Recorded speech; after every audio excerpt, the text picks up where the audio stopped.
پورا قرآن حفظ کرنے کا ثواب قیامت کے دن جب اللہ پاک حافظوں سے فرمائیں گے کہ ایک ایک آیت پڑھتے جاؤ، تمہاری آخری آیت ہوگی وہی تمہارا جنت کا درجہ ہوگا۔ اگر کوئی شخص حافظ نہ ہو اور وہ کچھ صورتیں یاد کر لے تو کیا اس کے ساتھ بھی یہی معاملہ ہوگا اور اسے بھی اجر و ثواب ملے گا یا نہیں ملے گا؟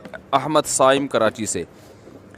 دیکھیے، جتنا یاد کرے گا اتنا اجر ملے گا۔ اب آپ نے خود حدیث پڑھی ہے کہ جو آخری آیت حافظ پڑھے گا وہ اس کا جنت کا درجہ ہوگا، تو ظاہر ہے جو پورا حافظ نہیں ہے تو وہ جتنی آیتیں پڑھے گا اتنے بلند اس کو درجات ملیں گے۔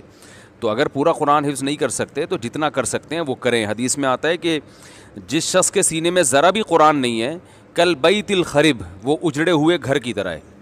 تو some thing is better than nothing.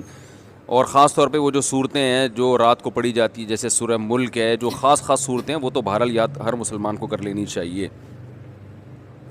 ناپاکی میں رکھے گئے روزوں کی قضا ہوگی